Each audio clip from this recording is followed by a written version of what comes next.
북토크 시간입니다. 코로나가 하도 심해져가지고 서로 모여서 좀 이야기하고 나누는 시간은 오늘 갖기가 좀 어려울 것 같습니다. 그래서 이 귀한 책을 좀 나누고 또 후에 시간이 되실 때 또 책을 깊이 읽어보시고 또 성도님들 간에 나눔이 있으시면은 참 좋겠다 싶습니다. 오늘은 한번 이렇게 책을 정리한 내용들을 제가 한번 전해보도록 하겠습니다. 이 책의 원래 제목은 Encounters with Jesus입니다. 예수님과의 만남, 이런 뜻입니다. 만남들. 팀 켈러 목사님은 요한복음을 통해 예수님과 만난 사람들을 보여줍니다. 그들은 각자 삶의 질문을 들고 예수님을 찾아옵니다. 예수님은 그 질문에 대답하셨고 그들은 변했습니다. 팀 켈러 목사님은 그들에게 대체 무슨 일이 일어났는지 소개하고 있습니다. 그 첫 번째 사람은 나다나엘입니다. 팀 켈러 목사님은 나다나엘을 회의론자라고 소개합니다.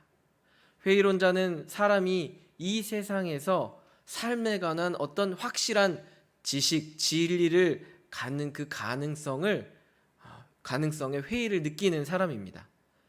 또한 팀 켈러 목사님은 이 나다나엘이 똑똑한 척은 하지만 좀 편협했다라고 말씀을 하고 있습니다. 이러한 면은 나다나엘과 빌립의 대화 속에서 나타납니다. 빌립이 나다나엘에게 말합니다. 나사렛 출신의 예수가 메시아이다. 그러자 나다나엘이 말합니다. 설마 나사렛에서? 당시 예루살렘 출신들은 갈릴리 출신들을 멸시했다고 합니다.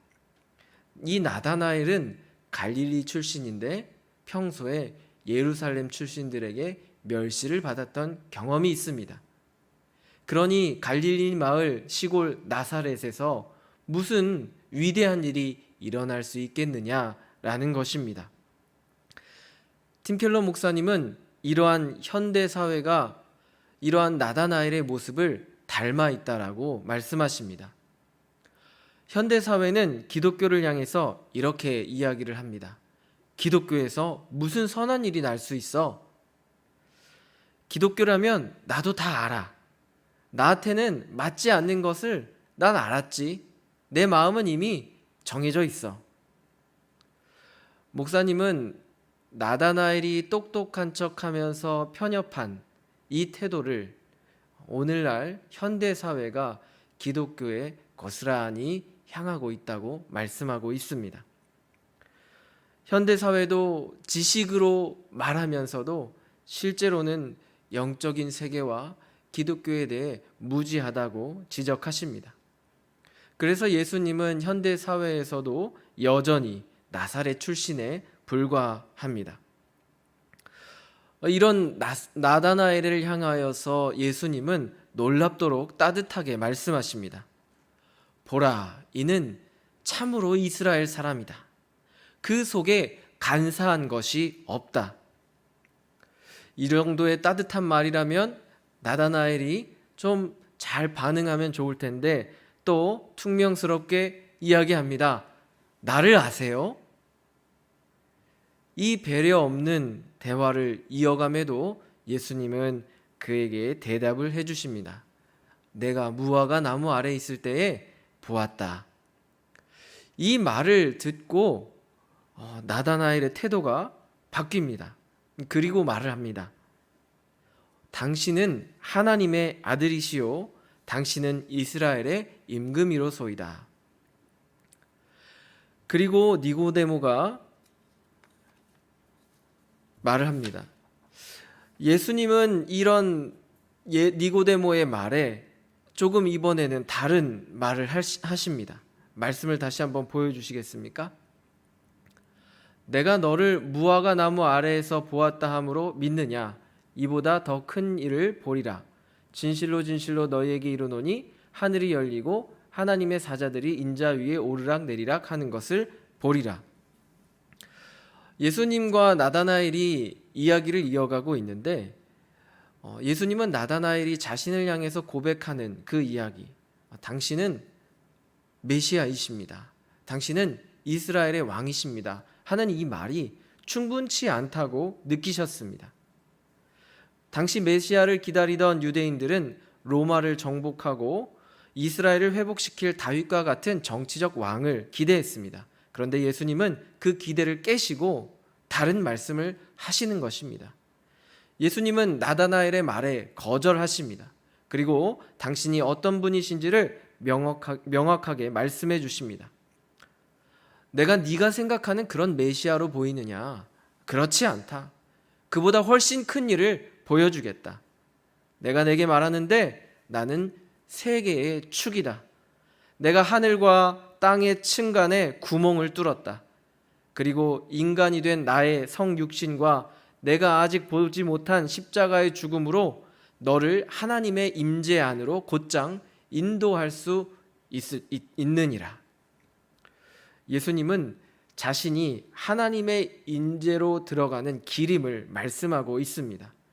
하늘과 땅을 잇는 달이라고 말씀하십니다.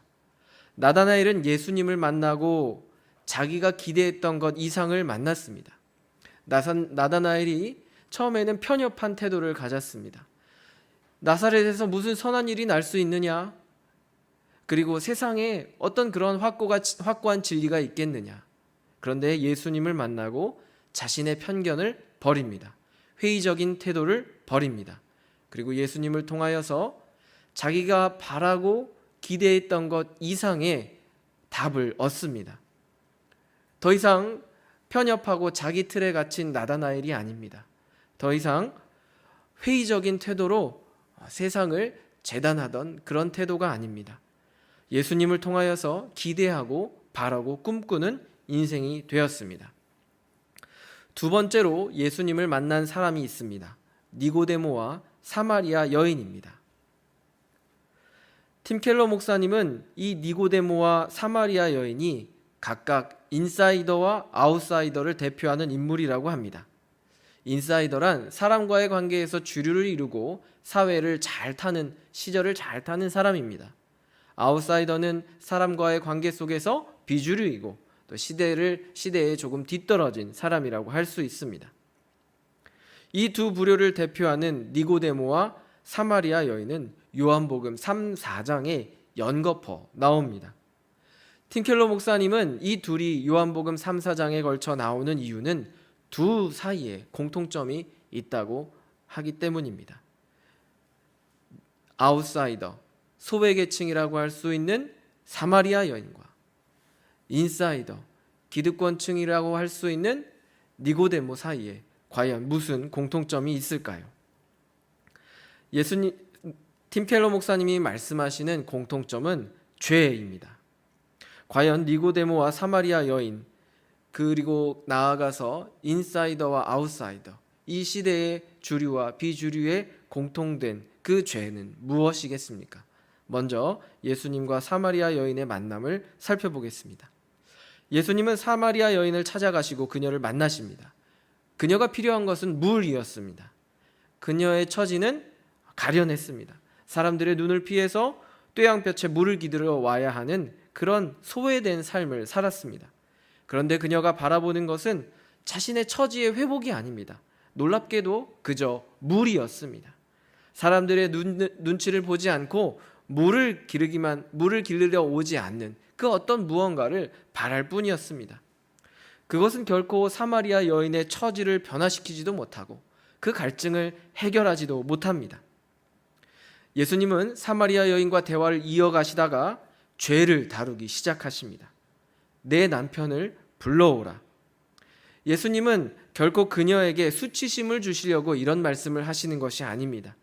사마리아 여인에게 생수를 주고자 하셨습니다. 사마리아 여인은 자신의 죄를 드러내시는 예수님을 향하여서 놀랍게도 당신은 메시아이십니다 라고 고백을 합니다. 사마리아 여인은 예수님을 만나고 자기 인생의 본질적인 문제가 무엇인지 깨닫게 됩니다. 그녀가 해결해야 할 죄가 무엇인지 알게 됩니다. 그리고 그 인생의 목마름을 채우실 이가 예수님이심을 알게 됩니다. 그녀의 관심은 이제 물을 깃는 것에서 예배로 변합니다. 그저 물만 원했는데 조금 더 근본적이고 조금 더 바람직한 예배로의 방향을 보입니다. 죄로 인해 사람들의 눈치를 보며 어쩔 수 없이 소외된 삶을 스스로 살아왔는데 그 사마리아 여인이 예수님을 예배하는 삶으로 변화되었습니다. 그리고 니고데모가 있습니다. 그는 당대 바리새인이자 공회원이었습니다. 존경받는 지도자였습니다. 당시 바리새인에게 예수님은 눈의 가시였습니다. 예수님은 바리새인과 나를 세워서 좋을 게 하나도 없습니다. 그런데 예수님은 니고데모에게 강경하게 또 직설적으로 말씀하십니다. 사람이 거듭나지 아니하면 하나님 나라를 볼 수 없다. 이거는 니고데모의 입장에서는 난데없는 말입니다. 이미 하나님의 나라를 담보로 받은 유대인 중에 유대인인 니고데모는 하나님의 나라가 없다는 이 말씀을 들은 것입니다. 너에게는 하나님 나라가 없어. 유대인에게 하나님의 나라가 없는 경우는 딱 한 가지입니다. 죄를 짓고도 그것을 해결하지 않았을 때입니다. 즉 예수님은 니고데모를 향하여서 너는 죄인이야 라고 말씀하신 것입니다. 그리고 그 죄인인 니고데모가 하나님 나라를 보기 위해서는 딱 한 가지 방법이 있는데 거듭나야 한다. 다시 태어나야 한다고 말씀하셨습니다. 팀 켈러 목사님은 태어날 때 우리의 모습이 어떠한지 생각해 보라고 하십니다. 사람은 아무런 공로 없이 오직 부모의 은혜로 이 땅에 태어납니다. 하나님의 나라에 태어남도 오직 하나님의 은혜로 가능합니다.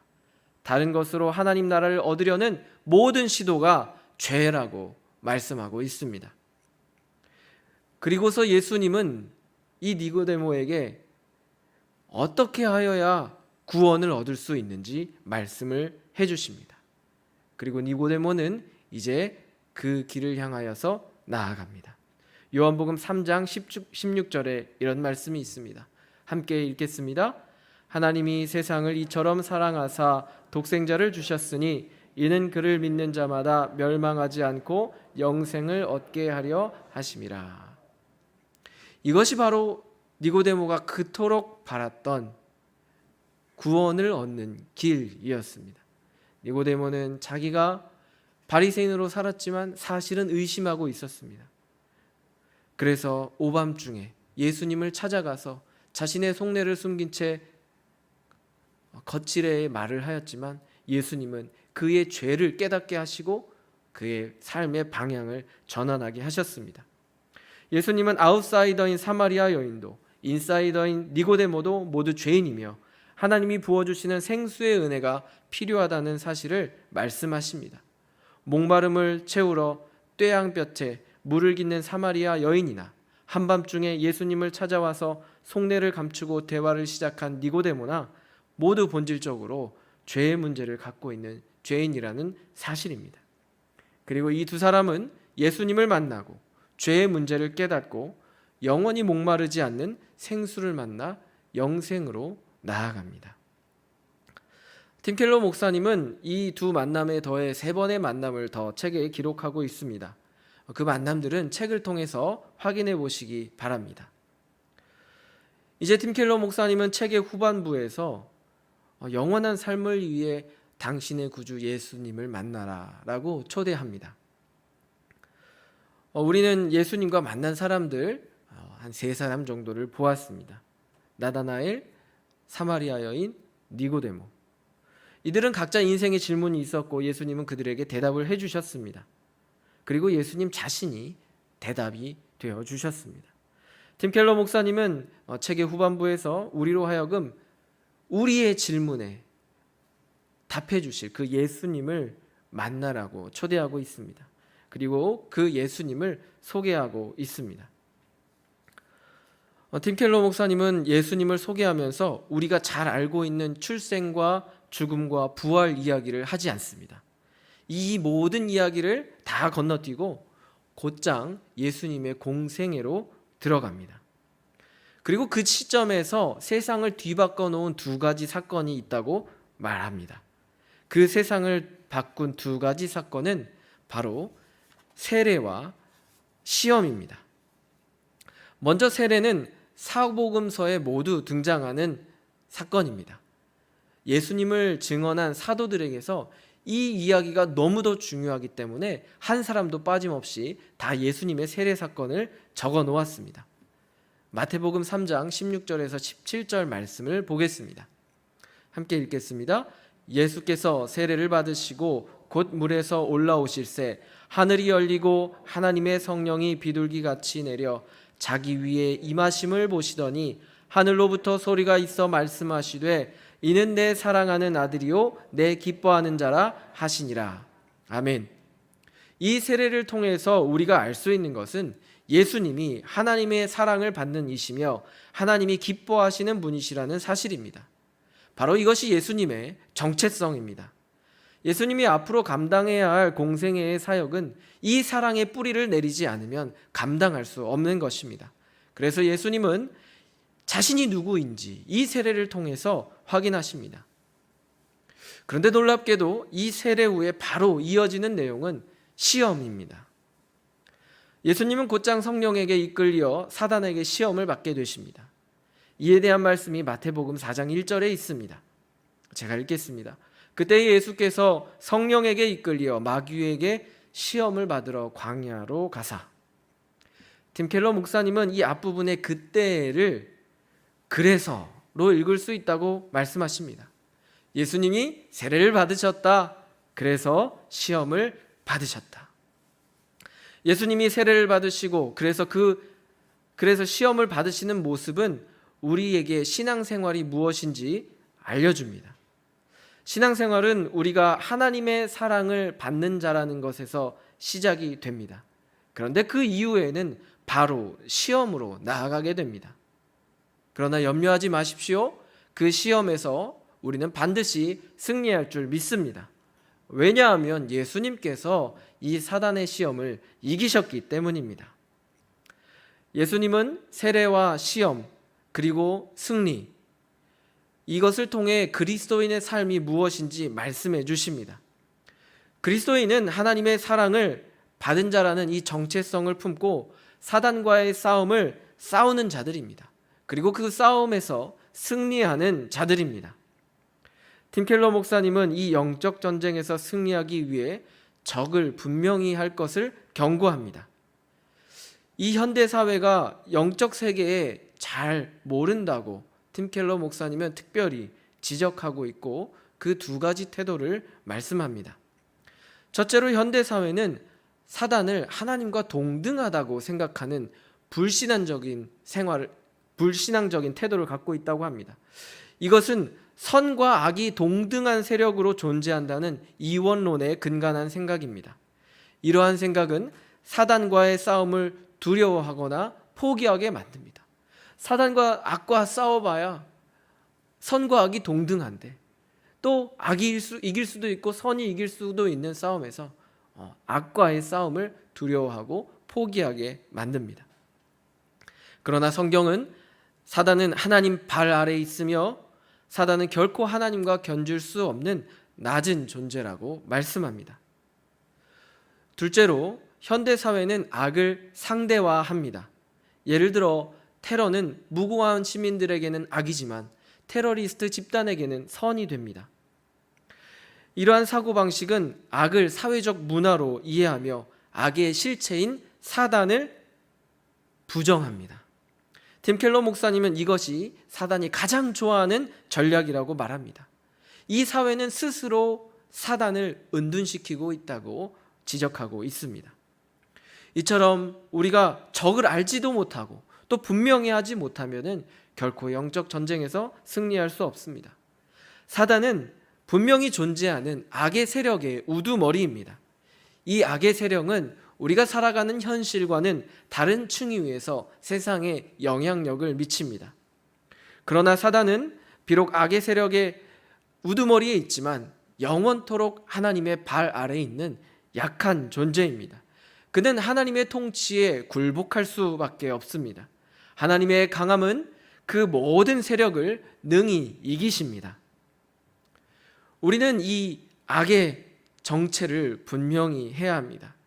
그리고 이 악의 정체를 분명히 했다면 이제 그 싸움터가 어디인지 확인해 보아야 합니다. 팀 켈러 목사님은 그 영적 전쟁터가 우리 마음이라고 말씀합니다. 사단은 호시탐탐 우리의 마음을 흔들고 우리의 마음을 차지하려고 합니다. 어떤 것을 우리 마음에서 흔드는 것이겠습니까?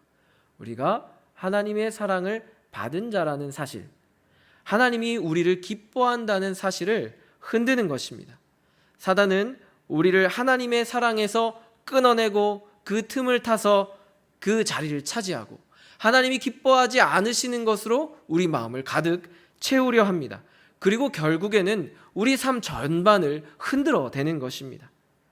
허탄한 것들로 우리가 살아가도록 만드는 것이 바로 사단의 전략이라는 것입니다. 그러면 우리가 어떻게 영적 전쟁이 일어나는 것을 알 수 있겠습니까? 마음을 점검해 보면 되는 것입니다.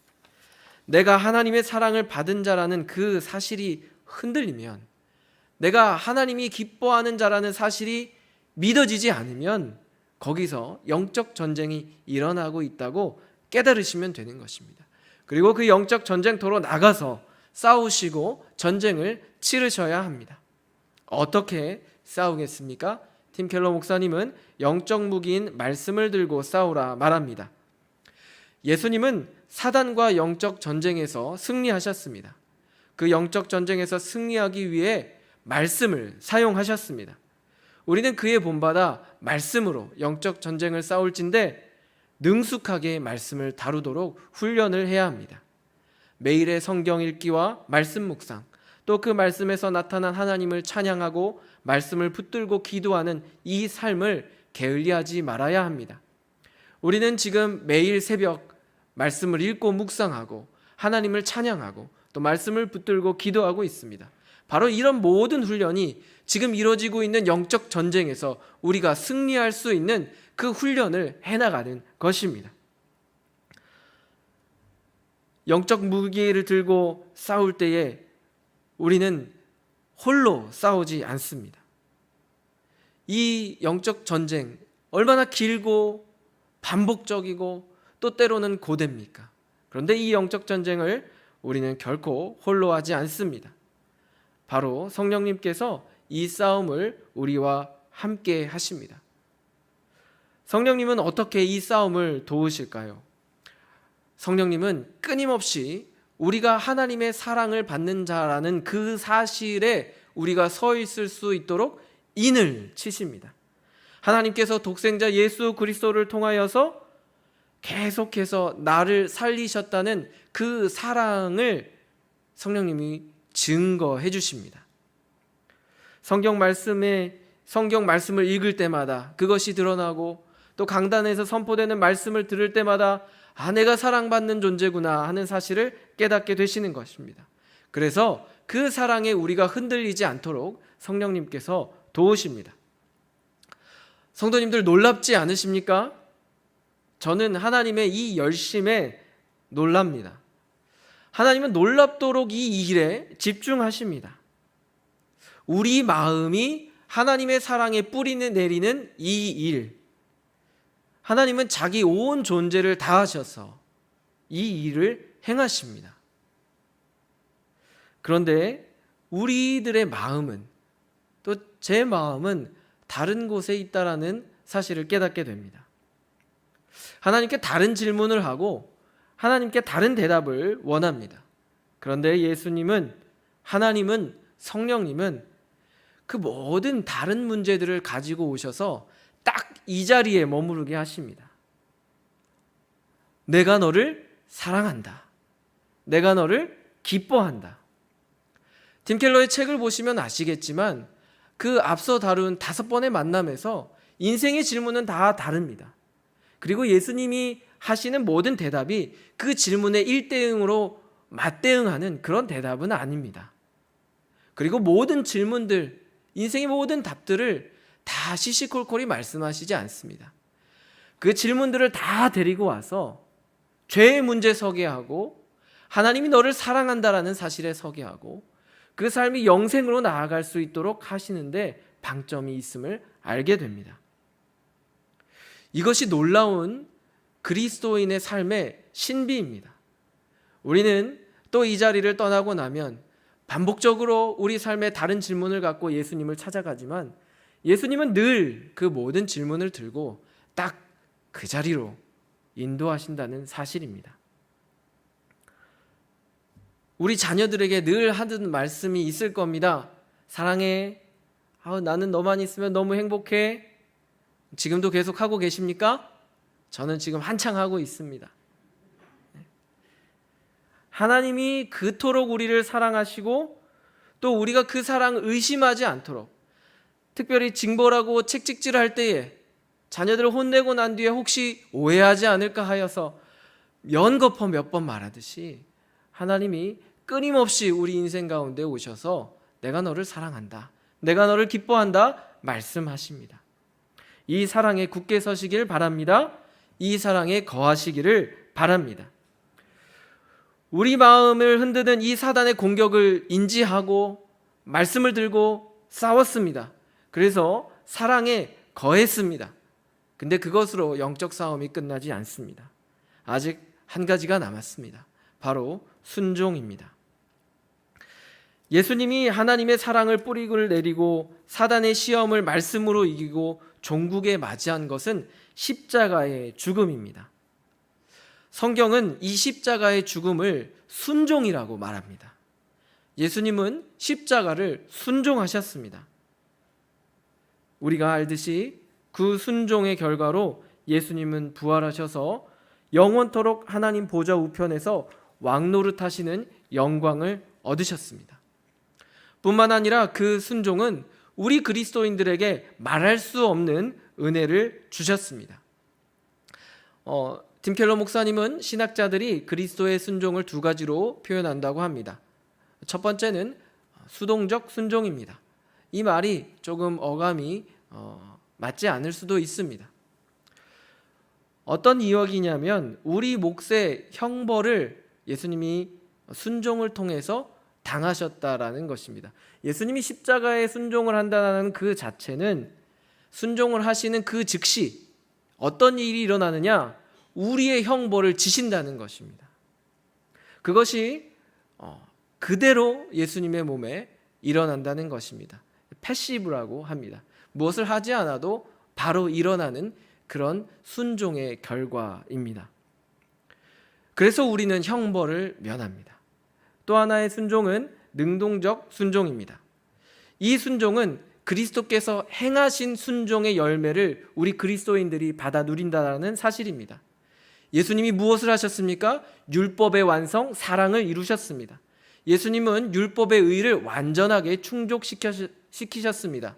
그래서 그리스도인은 예수 그리스도의 순종으로 말미암아 그 의를 받아 누리는 것입니다.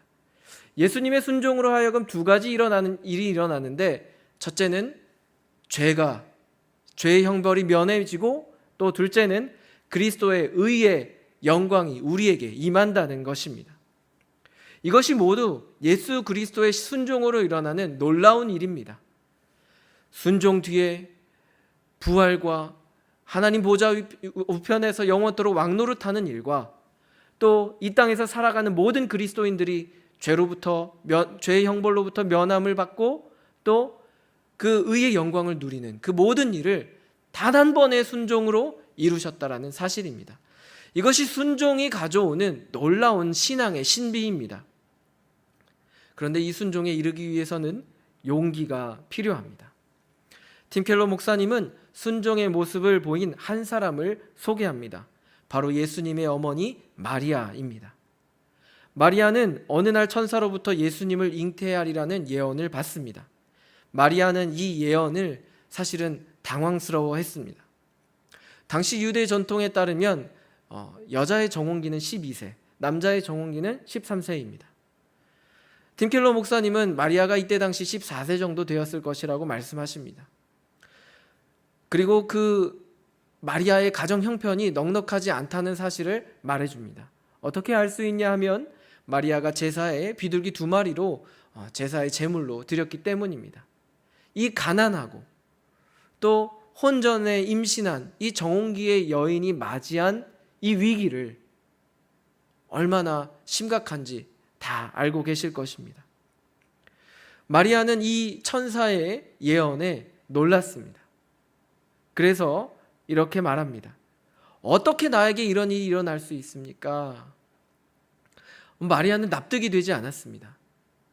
우리는 납득이 되지 않는 일을 만나면은 피할 수 있습니다. 그리고 거절할 수 있습니다. 그런데 마리아는 그렇게 하지 않고 물어보았습니다. 어떻게 그런 일이 일어날 수 있습니까? 천사의 말이라고 해서, 거룩한 음성이라고 해서 무조건적으로 받아들이지 않았습니다. 한번 내가 도저히 받아들일 수 없다 하는 부분에 대해서 이야기를 했습니다. 그러다 천사가 대답합니다. 내가 남자를 모르지만 하나님의 말씀은 능히 이루지 못하실 일이 없다. 그러자 마리아가 더 하고 싶은 이야기가 있을 텐데 거기서 입을 닫고 하나님의 여종이오니 주의 뜻대로 이루어지리라, 이렇게 고백을 하고 거기서 말문을 닫습니다. 팀 켈러 목사님은 이 부분에 대해서 우리가 함께 생각해 볼 부분이 있다고 말씀하고 있습니다. 마리아는 받아들일 수 없는 그 영적인 음성에 생각을 했습니다. 데오로기스티코, 이 헬라어는 논리를 가지고 열심히 생각했다라는 말입니다. 곰곰이 그 의미를 생각했다는 말입니다. 어떻게 이 일이 나에게 일어날 수 있을까? 그 천사의 음성을 일방적으로 거부하기 위해서가 아니라 납득하고 이해하기 위해서 시도를 했습니다. 그 과정 가운데 마리아는 그 말씀을 받아들일 용기가 하나 생겼습니다. 그리고 그 말로도 해결되지 않자 마리아는 한 번 더 물었습니다. 남자를 모르는데 어떻게 이런 일이 일어날 수 있겠습니까? 그러자 천사가 또 대답을 해주었습니다. 의문시 되는 것을 한 번 더 물어보았을 때 마리아는 용기가 조금 더 생겼습니다. 그리고 하나님의 말씀은 능히 하지 못하실 일이 없다라는 그 말씀을 마지막에는 붙들고 또 용기를 냈습니다. 마리아는 그저 맹목적인 순종을 한 것이 아니라 자기 마음에 부딪히는 것들을 묻고 고민하고 생각하고 그리고 끝내 말씀을 붙들고 용기를 낸 것입니다. 그리고서 순종으로 나아갔습니다. 그리고 마리아는 그 순종의 결과로 이 땅의 구원자이신 예수 그리스도를 잉태하고 해산하였습니다. 오늘 이 이야기가 우리에게 어떤 용기를 불어주고 있습니까? 우리는 영적인 도전에 대해서 또 영적인 순종에 대해서 순식간에 받아들일 수 없다면 우리는 생각해 보아야 합니다. 그리고 질문할 수 있어야 합니다. 그것은 불건건한 것이 아닙니다. 내가 이것을 해하려고 이 음성이 거짓이고 이 음성을 거부하기 위해서 하는 질문이 아니라 대체 이 말씀이 무슨 의미일지 생각해 보는 것입니다. 그리고서는 하나님의 말씀으로 그 순종을 확증하는 것입니다. 우리가 늘 말씀을 묵상하고 말씀을 훈련할 때에 주어지는 말씀을 통하여서 내게 주어지는 순종을 확증하는 것입니다. 그럴 때에 그 순종의 놀라운 은혜가 우리 삶에, 또한 우리가 함께하는 모든 성도들의 삶에 가득할 줄 믿습니다. 그러니 영적 전쟁은 내가 회개하고 내 시선을 돌이켜서 다시 하나님의 사랑으로 시선을 모았다라는 것에서 끝나지가 않습니다. 순종으로 나아갈 때에 영적 전쟁이 하나가 마무리가 되는 것입니다. 이것이 이루어지지 않으면 여전히 끝나지 않는 영적 전쟁이 반복되는 것입니다. 우리는 용기가 없고 또 홀로 싸우기 힘들어서 하나님 앞에 시선을 옮기는 것 하고서 또 다시 같은 삶을, 같은 불순종을 반복합니다. 우리 삶에 놀라운 변화가 일어나려면 시선을 옮겨서 하나님의 사랑에 굳게 서는 것으로 멈추는 것이 아니라 거기서 용기를 갖고 순종으로 나아가는 것입니다. 홀로는 안 되지요. 그래서 이렇게 공동체로 하나님께서 모이게 하신 것입니다. 오늘 이렇게 팀 켈러 목사님의 인생 질문이라는 책을 통해서 그 과정 가운데 홀로 하기 어려웠던, 그리고 늘 고민이 되었던 부분들을 많은 부분들 해결하셨을 줄 압니다. 저도 많은 부분이 해결되었습니다. 이제 그런 부분들을 성도님들과 나누고, 또 의심되는 것이 있으면 서로 이야기를 나눠보고, 또 서로를 위해서 기도해 주면서 이 순종의 여정을 가시기를 바랍니다. 그리고 놀라운 순종의 열매들을 간증하시길 바랍니다. 우리 지난 3개월 동안 오베데돔의 집처럼 축복하소서라는 주제로 새벽 예배를 이어왔습니다. 이제 다음 달 한 달 동안 그 축복이 무엇인지, 그렇게 말씀을 훈련을 하고 또 그 말씀으로 영적 전쟁에서 승리한 결과가 무엇인지 나누게 될 것입니다. 어마어마한 축복들이 우리 참된 교회 가정마다 있을 줄 믿습니다. 앞으로도 그 열매들은 그치지 않고 더없이 놀라울 줄 믿습니다. 우리 성도님들, 또 영상으로 함께 하시는 성도님들, 그 여정으로 끊임없이 나아가시기를 축복합니다. 기도하겠습니다.